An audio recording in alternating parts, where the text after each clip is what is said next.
All right, welcome everyone. Welcome to this episode of Lean In Olympia. I'm so glad you're here. I'm Corey Passons. I'm Interfaith Relations Program Coordinator with Interfaith Works. Interfaith Works is a regional social justice nonprofit serving Thurston County.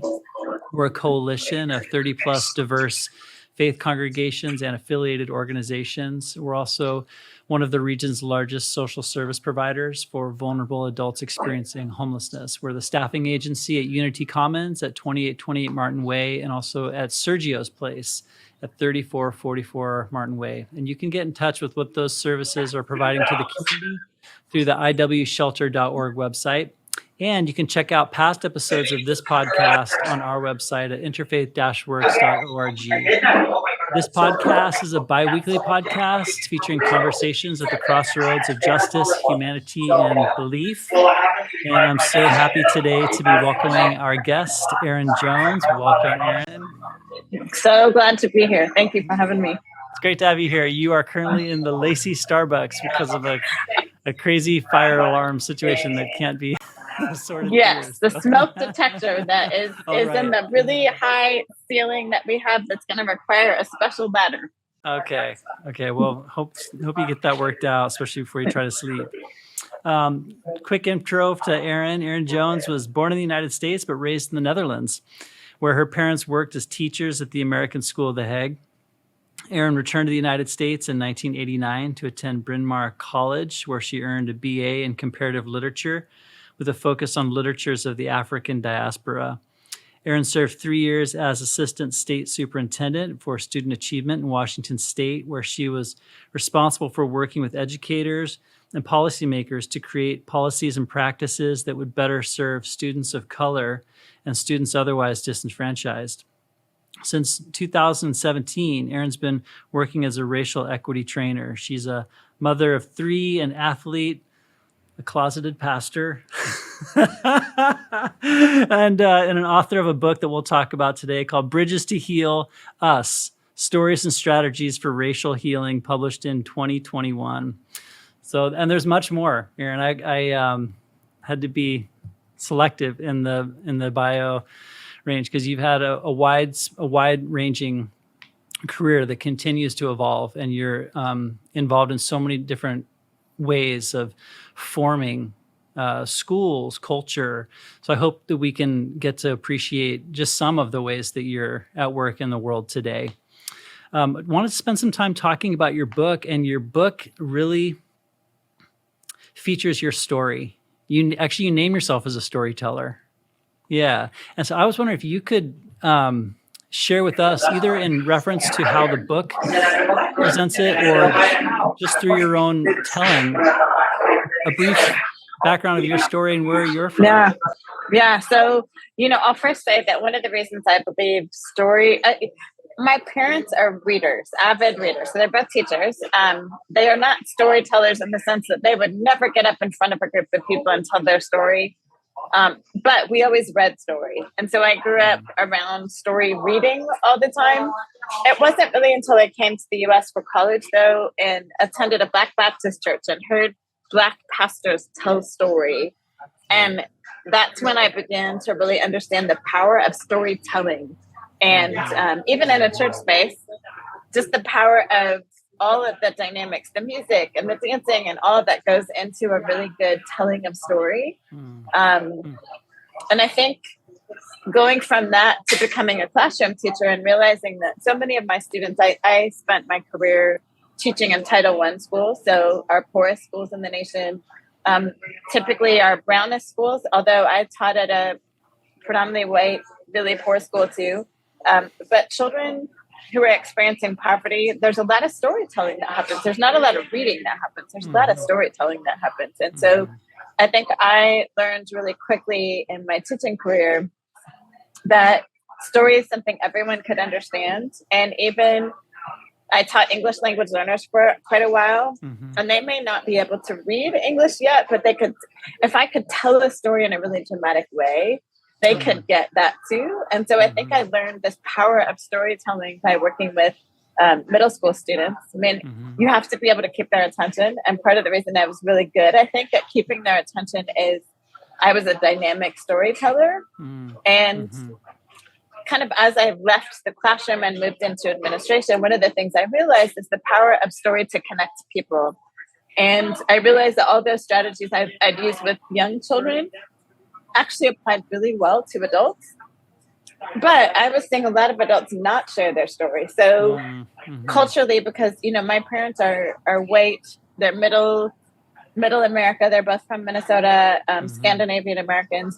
One of the dynamics of my household growing up, and for them as teachers, is you keep your personal life to yourself.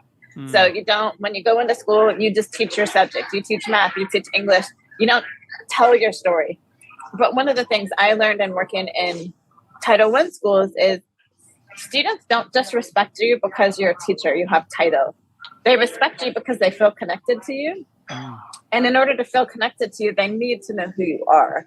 They need to know your story beyond your degrees. They don't really care about your degrees. They want to know, are you human? What makes you like me?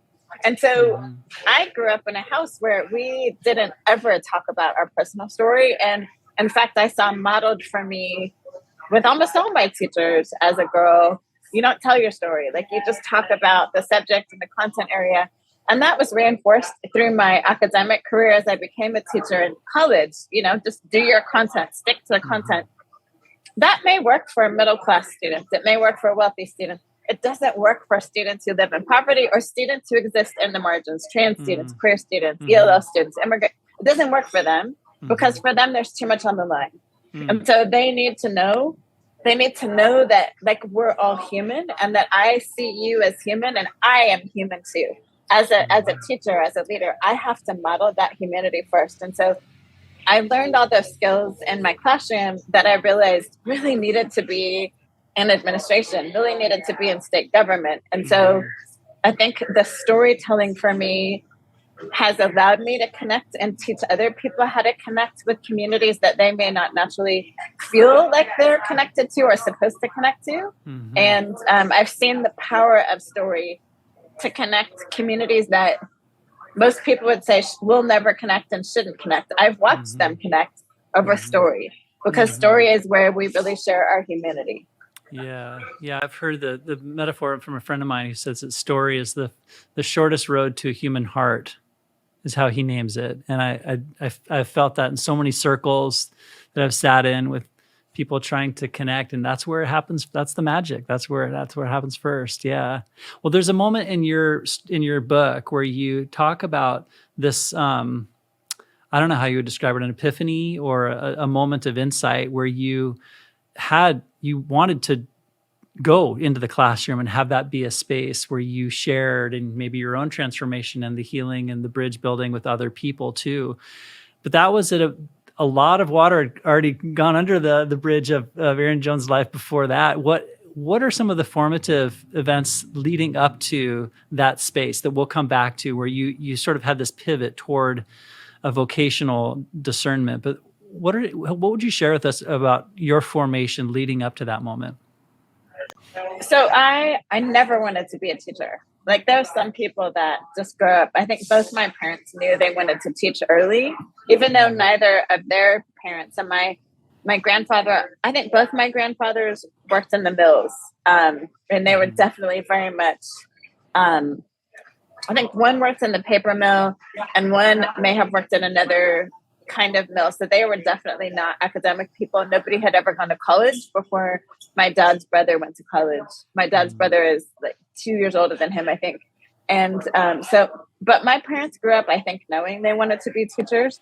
I did not grow up that way. In fact, I made a decision as a little kid. I don't want to be like my parents because I did not see teaching as a valuable vocation, even though my parents did it and I loved them and I loved my teachers. I always loved my teachers. I had really great relationships with my teachers. I thought they were amazing people. I always wanted to be a world changer, and I didn't see teaching as world changing until I came to the United States. And at 18, realized, oh my gosh, kids who don't have great teachers don't have a shot. And it just was such an incredible revelation for me. In the book, if you read the book, I tell the story of playing street ball for the first time with Dr. J, which is a crazy story. That is a crazy I have story. so many. I have so many crazy stories. Like, it doesn't make any sense other than God. Like, my life doesn't make any sense. The kinds of people that I've gotten to be around. And then he But called you out. He's like, "Hey, you're a baller. Come over and yeah, play." And you're like, like, "Yeah, I am. Okay." yeah. I mean, who gets called out by Dr. J and doesn't even realize who it is at the time? Like, I have no idea who this man That's is. amazing. But I remember on the court that day, being almost 19 years old and meeting these young high school age boys who had dropped out of school and who had lost literally all hope for their future. And realizing, oh my gosh, if these kids had had a teacher like my parents or a teacher like any of the teachers that I had been around my whole life, they would have a really different sense of purpose in their lives. And being suddenly aware at 18 years old on a basketball court of the power of teaching as a vocation. And realizing, oh my gosh, like suddenly all in that moment, I realized, okay, there is a God who connected me to this particular set of parents as an adoptee, who made me athletic, but also passionate about education, who birthed me in this country, but then had me be raised in Europe where education was seen as really valuable, where I got an absolutely incredible education.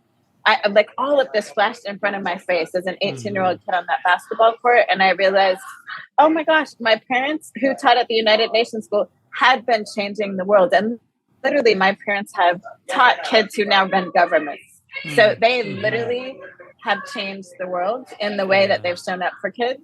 And all of that kind of flashed in front of my face at 18. And I realized I know exactly where God has been taking me from the day that I was born to that moment at 18 years old. And I knew that I could make no other decision than to become a teacher like my parents. It's such a touching vignette in your book when you talk about that, because what happens next is you go through, I think it was like the late 80s when this was happening, and you had to go through some lengths to make an international call, but you like the way you reached out to your mom and just like you share a lot in your book, and I want to get to that as a pedagogy really. But you call her and you just express this gratitude. And, I often ask in these episodes about mentors, and oftentimes people name, mentors as people they looked up to, but I'm just so struck by the story because like you were like having this mentor relationship that was sort of like secret. And then all of a sudden there was just this unfolding of it. And it's a very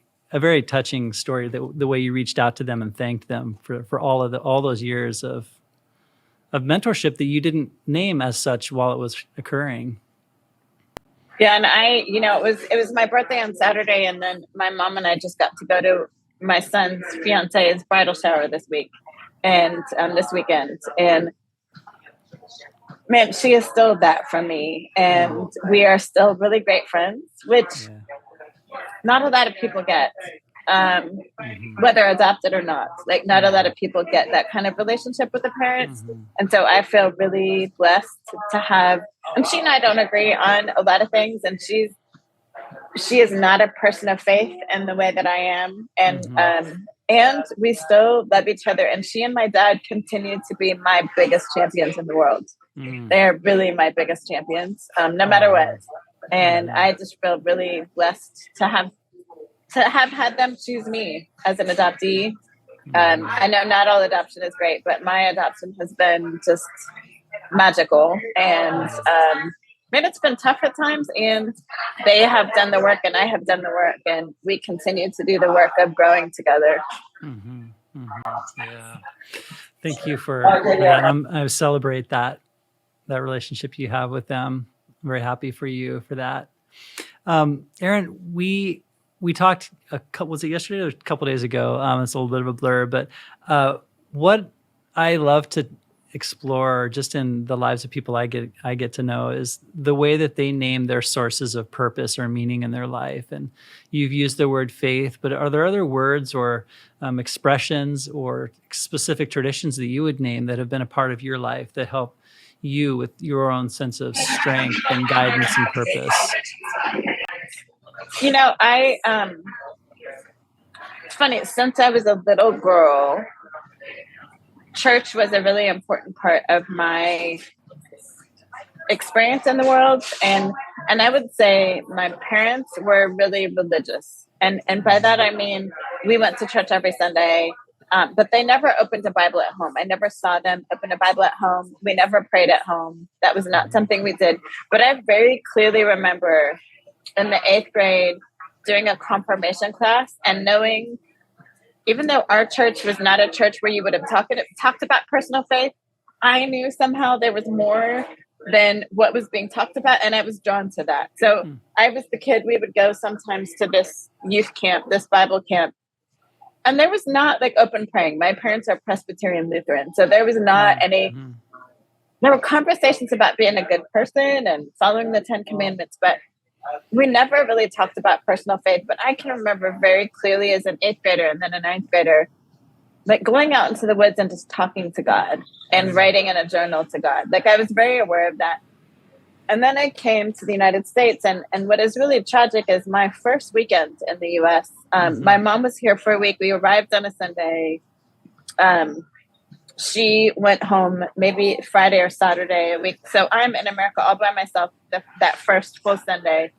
And I get myself dressed up to go to the local Presbyterian church. And I'll never forget this. There was a Black woman who worked, I don't even know what we called them, but she was the help in our dorm. She cleaned things and she saw me get dressed up and she asked me where I was going. I said, well, I'm going to check out the Presbyterian church up the road. And she said, oh, no, you're not. You are not. That church is not for you. And I just remember, and my community that I went to college in, understand, you can read this in the book, and I'm sure you have, but had a sign right next to the church was the cricket club. And there was a sign there that said, no coloreds or Jews allowed here. And the church was right next to that. And that's why she was trying to warn me, like the cricket club is right next door. Like if you're not welcome there, you're also not welcome at that church. And but I remember being so devastated, and it took me probably 7 months to go back to church because I couldn't wrap my brain around not belonging somewhere. And so I didn't go, and I didn't know where else to go. I didn't see another church in the community. But it was probably about 7 months into college that I was working in not a dining hall, but there was a restaurant, a high-end restaurant on campus, and really rich people from community used to come. And there was staff, and then there were students. We were not allowed to talk to people. We were not allowed to talk to people, but we delivered people's food, and we were not allowed to talk to people. That was explicit. And I hadn't thought about this until just a few years ago, but all of us students were Black, and we were not allowed to talk to people. And that was told to us by the staff person there. But one of the women who managed all the students was a Black woman named Willie Mae Taylor. I want to honor her because she just is an amazing human. But she knew that I was in America by myself. And I remember she invited me second semester to come to church with her on Sundays. And she lived in Philly. So if you were a Black person working at the college, for the most part, you lived an hour away in the city, and you would have to drive out to this very elite women's, mostly white college. And Willie drove out for years. In fact, I think she worked there for 40 years. I mean, just a long time. But Willie knew that I was by myself.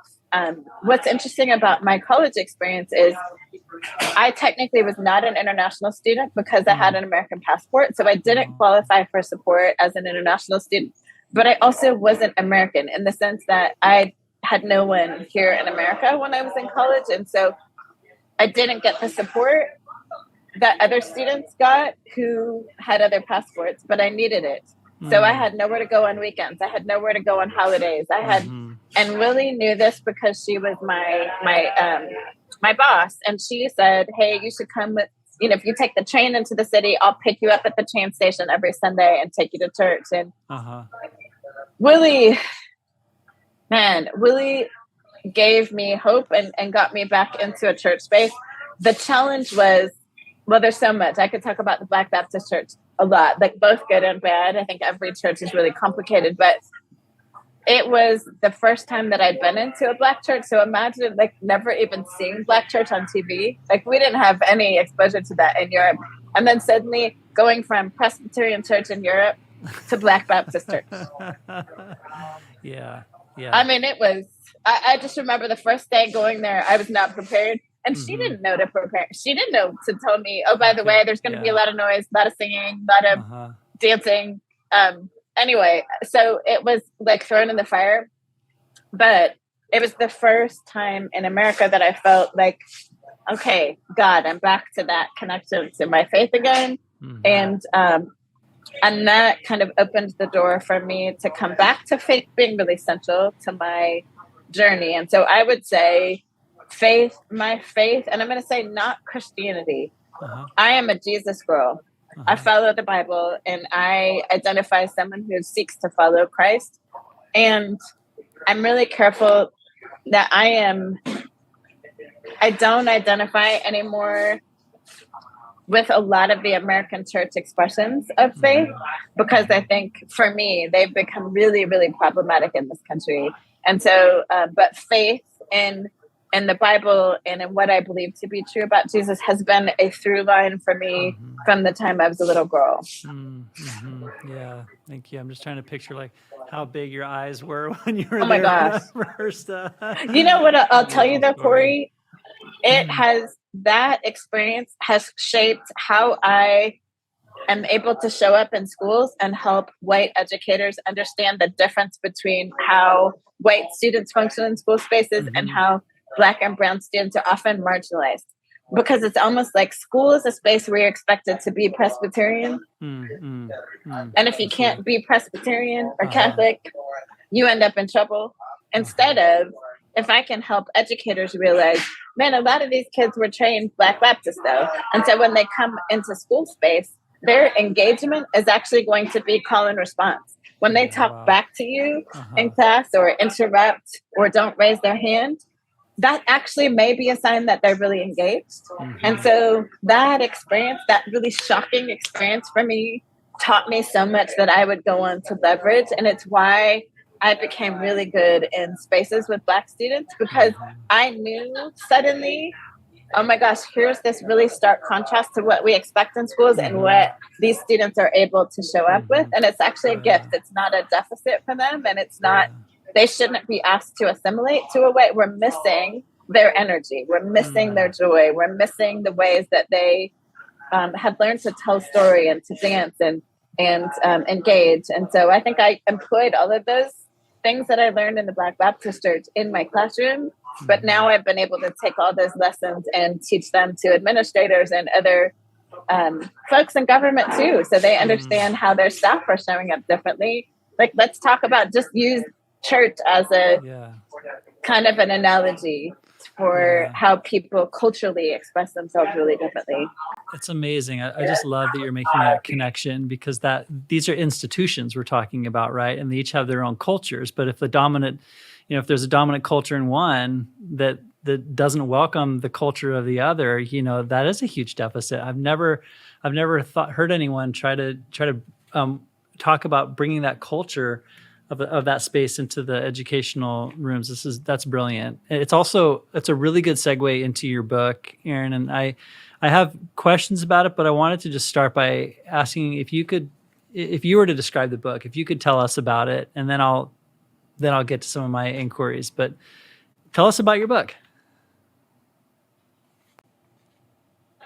So when I was the end of my freshman year in college I don't write about this in the book, but it was a really traumatic, from spring break on in my freshman year, I actually considered unaliving myself. It was just a really tough time. I didn't know who I was. I didn't feel like I belonged anywhere. I was too Black for white people, too white for Black people. My parents were not here. There's no internet. There was no way to connect to overseas. And I remember that experience on the basketball court really saved me.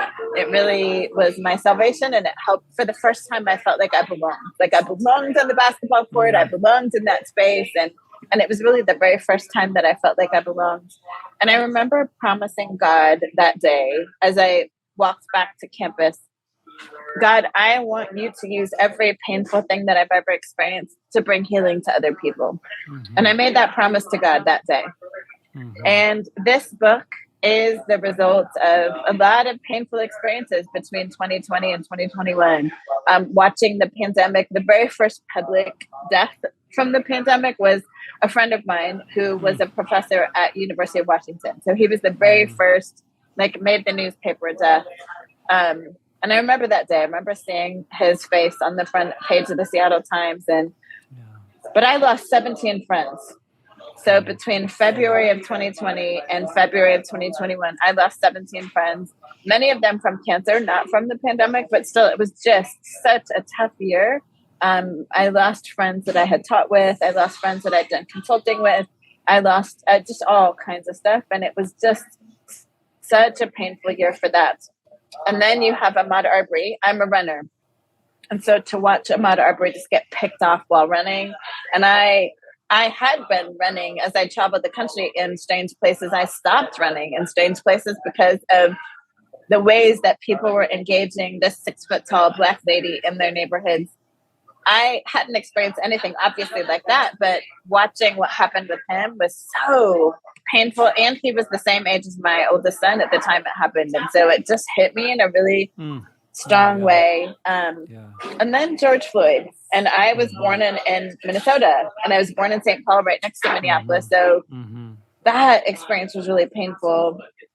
And I think what was particularly painful was watching members of my church community and my own family, not my parents, but extended family, respond in ways that I felt were really harmful to, like if Black people would just follow the law, if Black people would just, was so painful for me to watch.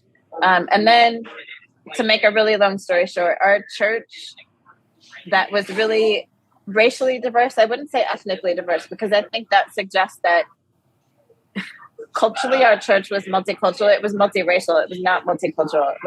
It was white dominated. And but I watched our church that we'd been part of for 25 years that my husband had grown up in. I watched our church and people, not our whole church, but people in the church react to George Floyd and then Black Lives Matter in ways that were really harmful. So there were white folks who were saying things about Black Lives Matter and saying things about Black people on social media.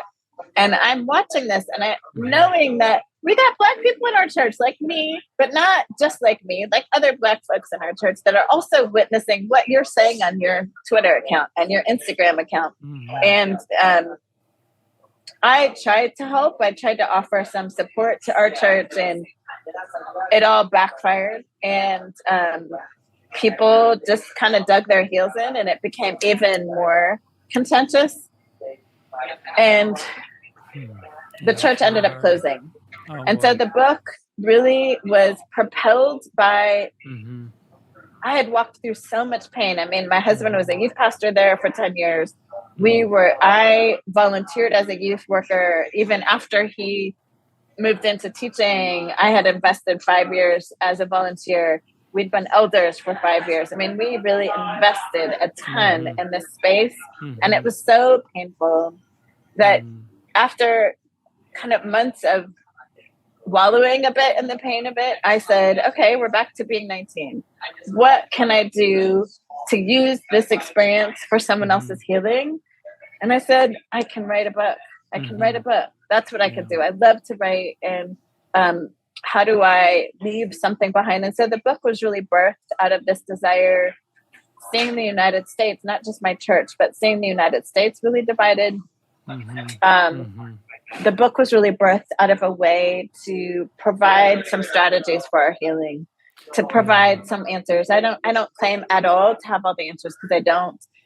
But one of the things I believe as a practitioner of DEI, diversity, equity, and inclusion work, but also as a teacher and a former coach and an athlete, is I believe I have a responsibility to lead by example.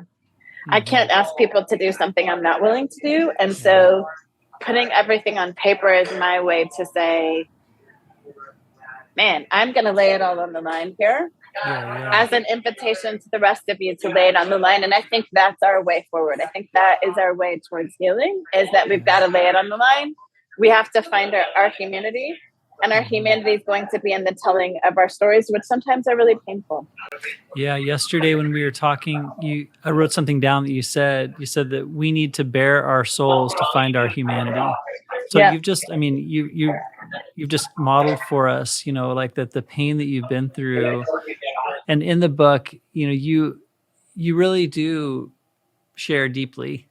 And I also wonder what that's like, just kind of people having this public document about, a lot of the vulnerabilities that you've, and pain that you've experienced in your life, and the way that you've chosen to share that. And we started this whole podcast out with you saying, like, this is the way that, that we build communities so that we can have spaces to learn in, and so I just appreciate the courage, the bravery that you showed in doing that. And how was that experience for you doing that? Or was there any kind of fear in putting it out there in this very public document? I think the thing that cured me of the fear is running for office. Because there's not, I mean, I ran for state office. Mm-hmm. And when you run statewide, there are ways that you just get exposed, whether you want to be or not. And so I think back to my faith, I absolutely believe God allowed me to run for state superintendent at a time in our country where politics became really ugly, to help me learn how to be vulnerable, knowing that it could cost me. And so I think I got a ton of practice running for office, having to answer questions about really personal things. I think also, I have been sharing many pieces of my story in school assemblies for a long time. One of my rules for myself is that I don't ever share a story that will make me cry in front of people I don't know. So I've had practice sharing. All of the stories that I shared are stories that I could share publicly at this point, because I've worked through my own healing on them. So I don't share stories until I've at least partially healed from the story, because I don't think it's good to process trauma in front of people. And so because I'm a practice storyteller, I have some boundaries for myself. And so for some people, it may feel like, oh my gosh, I can't believe you shared that. Well, I've had practice sharing all of those stories that are in the book. I had practice sharing most of those stories before I put them into writing. And so this was not the first time that I was sharing a story. Yeah. There's something you say in the book, though, that it just really struck me. You talk about brokenness and healing, linking them, but you talk about this happening for the 51 years or something. So you talk about this brokenness and healing being two dynamics that are co-occurring from the beginning of life throughout. And that I really stopped when I saw that, because there are some, even religious paradigms that talk about brokenness as a healing, as a starting point. But you're saying it's both. We're on a path of healing as there's brokenness, and you're constantly linking healing as this movement toward healing, not saying as a completed act. So there's a lot of really really deep insights and sharing about healing in your book too. Yeah, I think it's funny that you would talk about brokenness and healing right now, because I'm on this journey as a runner. Running is a new practice for me, and I started running right after the election, but I stopped during the pandemic because the gyms weren't open and I couldn't run on concrete. Just because of the 40 years of basketball, I couldn't run on concrete anymore. And the doctor said, you got to stop for about 6 months. So I just got back into running again in the last 6 months. And, one of the things I've learned from running and lifting, I've been lifting for the first time in my life this last year. Women did not lift in the 80s. That was just not, especially ladies did not lift. And so I never lifted before, and I was kind of always wary of it. But one of the things about lifting and running is you have to break down your muscle in order to build muscle. Like, you can't build muscle without breaking it down. And it hurts. Like, it's painful. If you do a heavy lift day or a heavy run day, the day after hurts. But if you can keep moving, your body will heal and it will become stronger, actually. And I believe that for life too. I think and in fact, my next book, I'm working on that right now. I was literally sitting here working on the next book right now. And it really is about that, like all the lessons I'm learning from running. And, it's in we learn the most when we push into discomfort. Mm-hmm. I think our human nature pushes us away from discomfort. So when something feels a little uncomfortable, we push away from it naturally. I think because I'm an athlete and I've been a pretty high level athlete, I push into discomfort and have a practice for myself of doing things that are hard to make those things easier. Like, you can't get good at things you're not willing to practice. And at first it sucks. You can't be good at a new thing at first. And it can suck to feel like you're a failure at it, that you're not great at it yet. So I would have said a year ago, running sucks. And the first mile always sucks. I would tell you today, running doesn't suck anymore. I'm actually pretty good at running, and I can run now 5 miles without blinking an eye. Like that. Beyond 5 miles is a struggle. And that's why, like, today after this, I'm actually going to run 7 miles because I have to now push myself a little bit more. But I have physical practices that I push through to practice that discomfort. If I can get practiced at engaging discomfort and moving beyond it and not allowing it to paralyze me, I can apply that to talking about race. I can apply that to talking about religion, to talking about politics with people who don't agree with me. And I think those are some really important lessons that I've learned as an athlete, and that I've been able to apply, whether in a classroom or with government agents that I'm working with, or business owners that want to get better at this stuff. But yeah, that breaking and healing it's all interconnected for me. And you talk about your past as an athlete, and your current emphasis as an athlete too. But in the book, you also make this really amazing insight to, like, hey, if you want to be, building those muscles of anti-racist work, of true racial equity work, you should be practicing them 4 to 5 times a week, so that you're actually building, and it's not something that's blatant and then called upon when there's no sense of foundation or practice. So that's I really appreciated that. And the book, it definitely is. It relates this notion of healing with the work of racial equity and anti-racist work. But I wanted to read a quote from your book about doing the work, because we're kind of talking about exertion right now, and what it takes to commonly called the work, the people are trying to live into. And you say, I want to add that the work is not reading this book, listening to podcasts, or even attending rallies or marching in protest. Those things are good, but what will move the needle in this country is disrupting damaging attitudes, behaviors, and practices, building strong relationships between communities currently at odds, and influencing systems and organizations. So I appreciate this, and because what you're saying here is this is outcome-based work. This is not intention-based work. And to move into any situation where you're going to show up at a race, or you're going to be at a skills demonstration like a rehearsal or show, or if you're going to have a moment of anti-racist disruption, that's not going to come from nothing. You're going to have a foundation that's going to support you, or that's not going to support you in that moment of intervention or disruption. So you're talking about an outcome-based model here that's supported through one's practice. I think also it's about, way too many, especially white, and I'm going to say progressive people. I'm going to call that out, because I think so often white conservative people have been told to not even engage in this work. That's a whole nother story.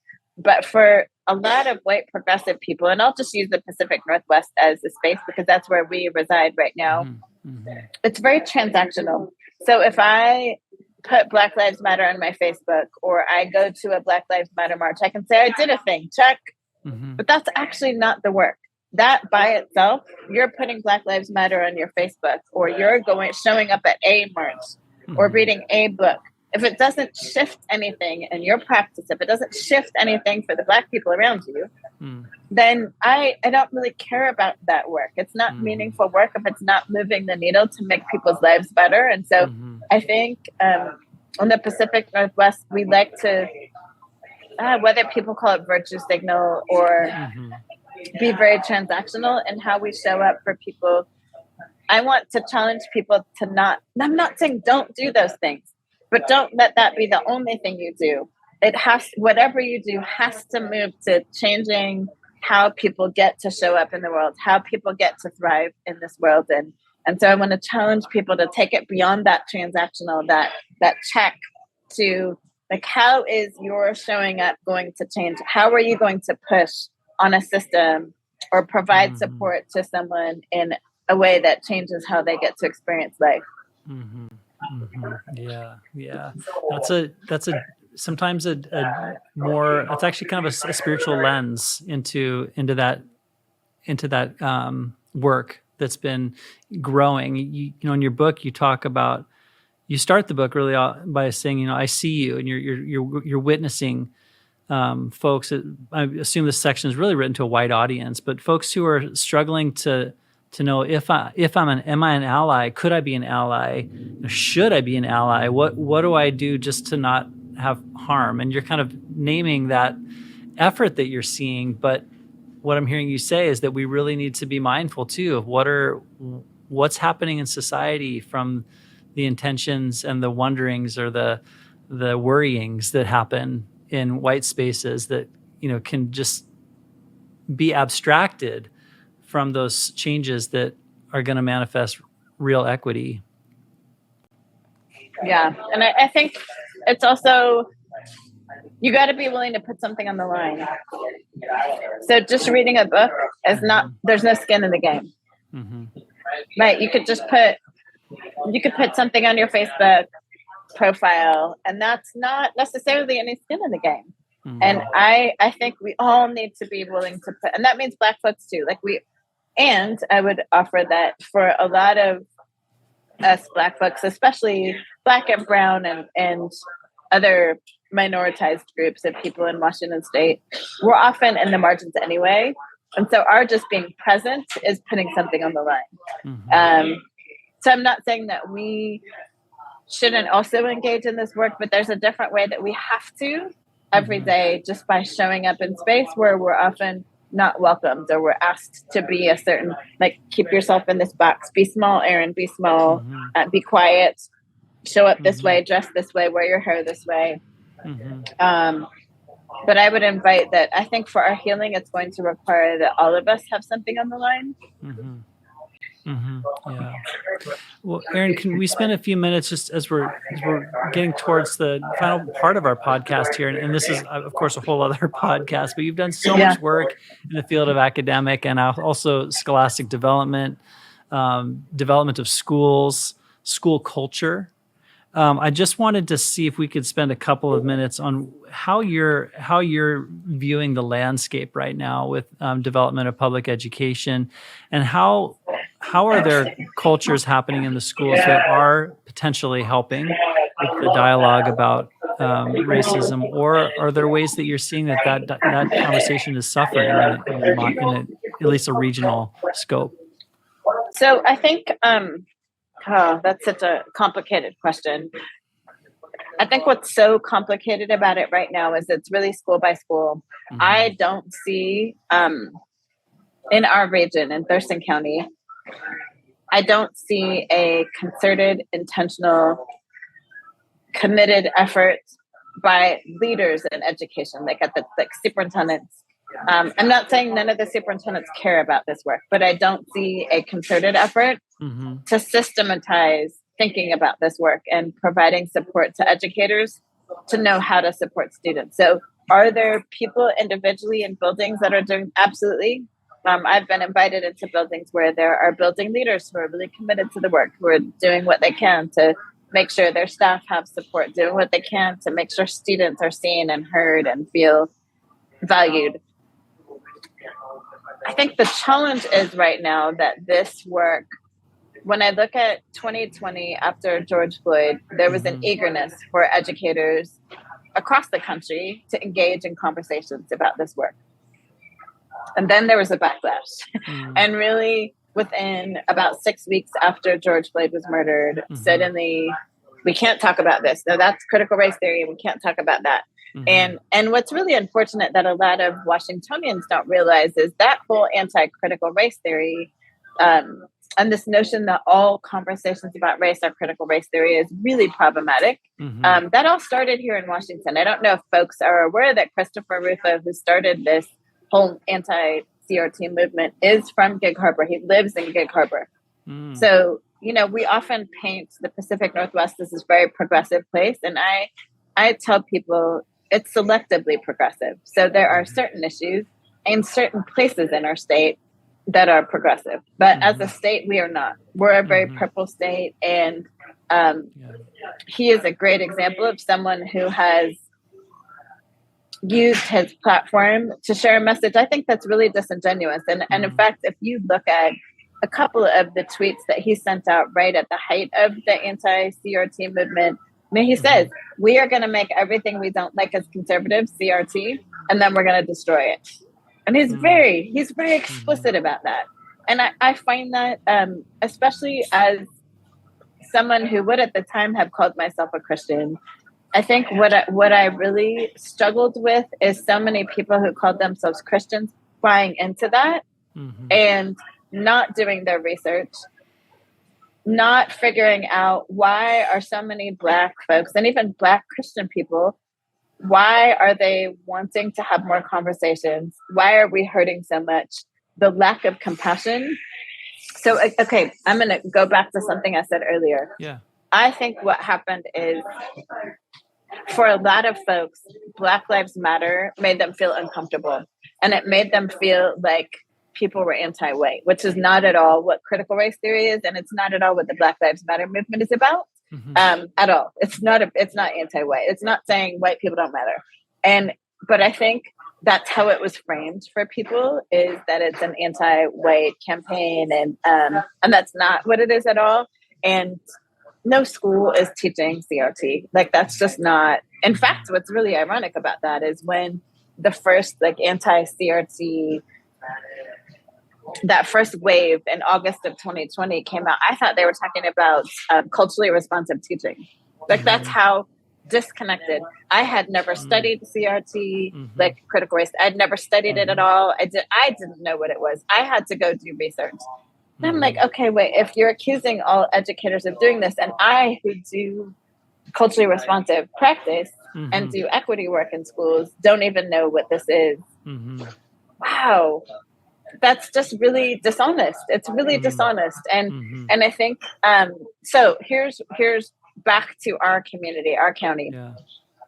I will be in a school just south of our county on Thursday, talking with a group of Black and Brown students who are, I think, 2 to 5% of this school's population, who have been called names all year long, who have been pushed in the margins all year long.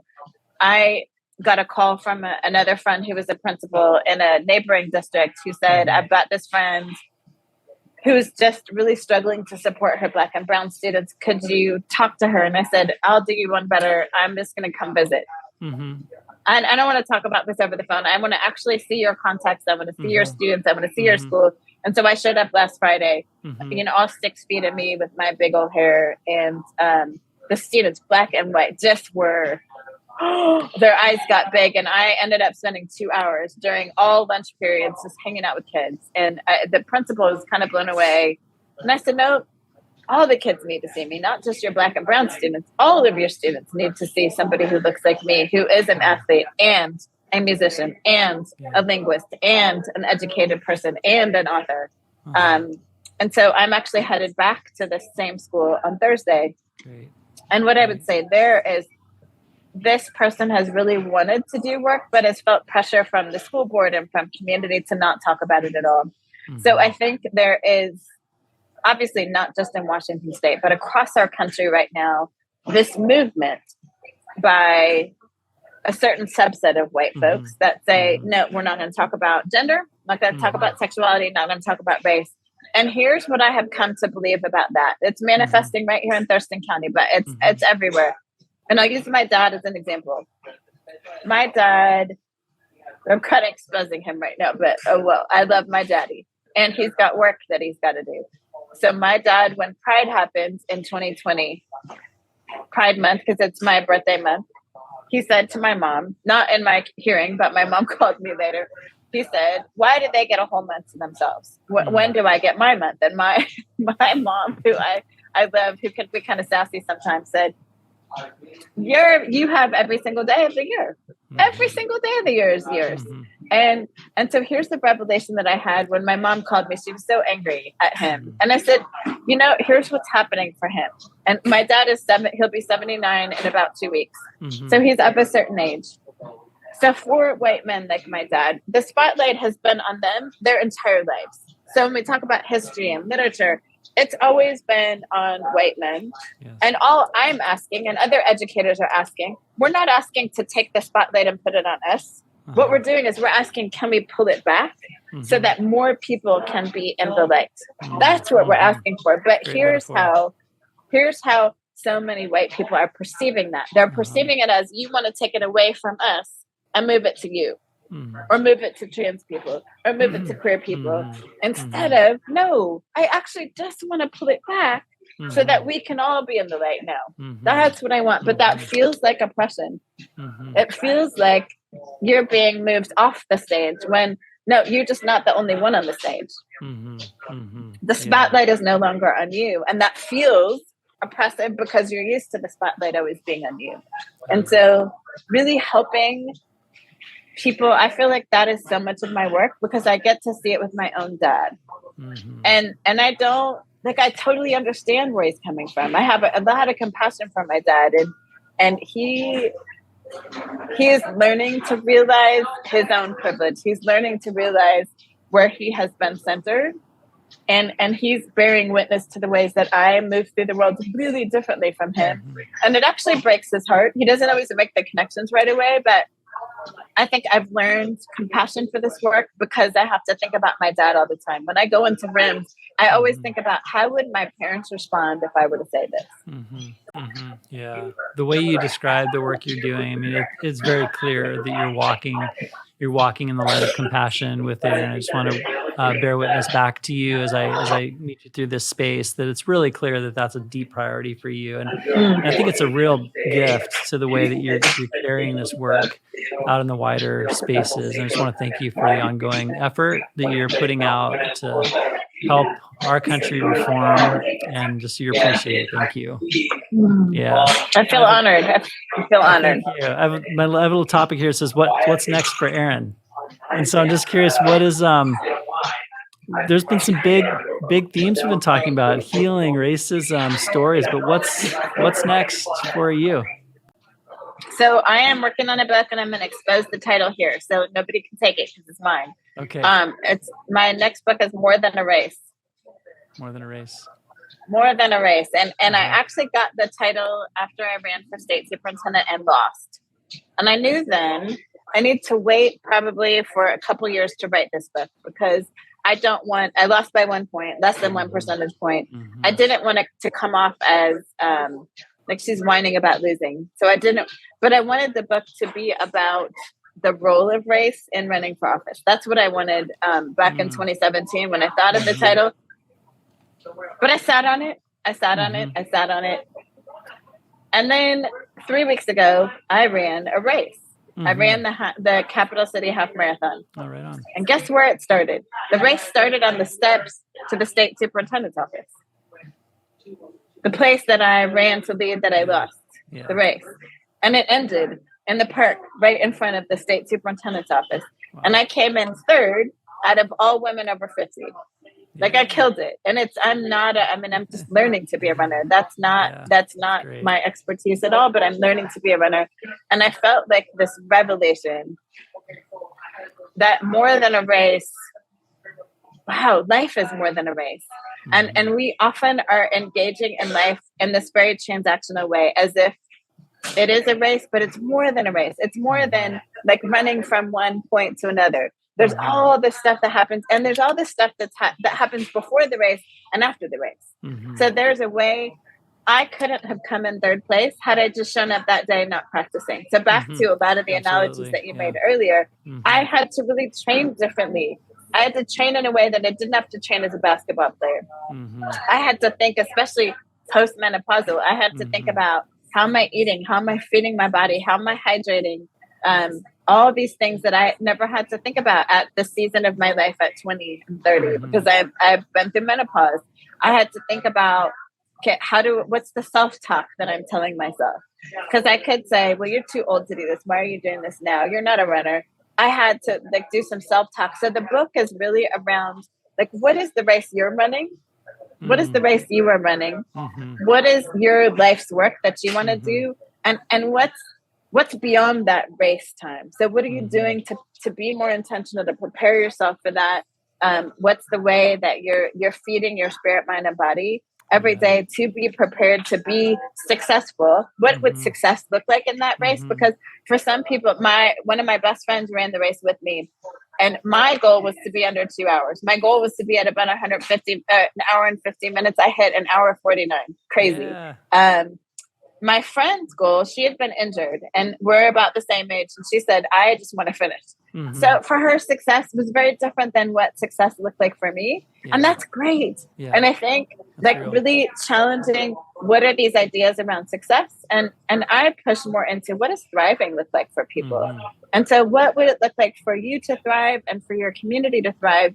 So how do we begin to imagine what that means for us as individuals and as community, as a country? And then what are the things we need to do beyond the race? Beautiful. To make sure that both we as individuals are thriving, but also our communities are thriving. And so that book, I am hoping it'll be done and published by December. That's my goal, to have it out by December. Great. All right. I love it. Yeah. No, it sounds so good. Yeah. So I'm excited. I mean, beyond that, the other thing that I'm running a lot. And so I'm running in Lake Fair. It's a 5-mile race, 8K.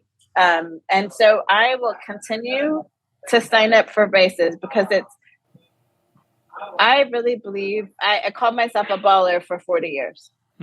I think I'm calling myself a runner right now. I think I'm at this place where I am now a runner. And so what's next for me, this is going to sound really silly, but I wear Nike every single day. And they have not sponsored me yet, because they don't sponsor speakers. They don't sponsor public speakers. They do sponsor athletes. And my goal is to run so well that Nike will sponsor me. Right on. We heard it here as first. A runner. Yeah. I love it. Yeah. So, Erin, as we wrap up, I always ask my guests where they see hope in the world, or how they define hope. You can define it, but where do you see it, and how would you respond to this very wide word of hope? How do you name it? Where do you see it? So I think I am a hopeful person. And I think if I was not, I would have quit doing the work that I do a long time ago. Because there's so much, it feels like the world is on fire all the time. And I choose to find hope every day. I choose to be, so gratitude is a huge practice of mine, just choosing to be grateful, even and especially when things feel like they're on fire everywhere. I think what gives me the most hope is the numbers of spaces that I'm invited into to have these conversations. So I don't have a website. I don't apply for any RFPs at all. Every piece of work that comes to me literally. It's word of mouth. It's I've done work here. Somebody sees my book somewhere and invites me in. And so I think what gives me hope is that almost every day I'm doing something on these topics. Almost every day. Usually 5 or 6 days a week, I am doing something related to and that gives me incredible hope that even when it feels like there are so many, whether pieces of legislation, policy that is pushing against the kind of work that I endeavor to do, I think those are few loud voices. The more voices I hear are the ones that really want to do the right work. And so just reminding myself all the time that these are few, the voices that we're seeing in the news and we're seeing on social media are well funded, but they're not the norm. The more I travel and sit on planes next to strangers, the more I realize that, there's so many really amazing people in the world that really want to have these conversations. They just don't know how to. And that gives me absolutely incredible hope.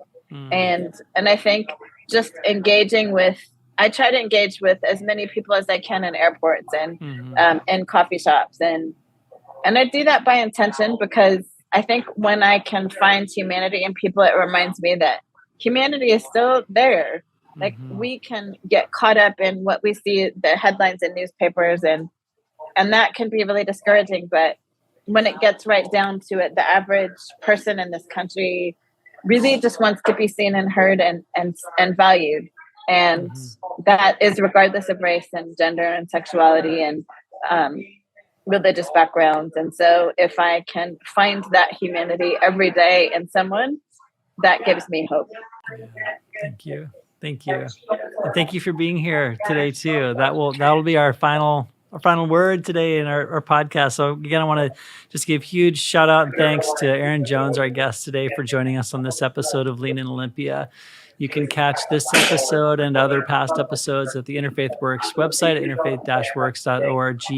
And you can check us out on Spotify and our Facebook and YouTube channels as well. So all those things are good. We'll link to your book, Erin, and we're going to be looking forward to your book coming out. And thank you so much for being here today. Thanks to all of you for joining us. We'll see you next time. Thanks for having me.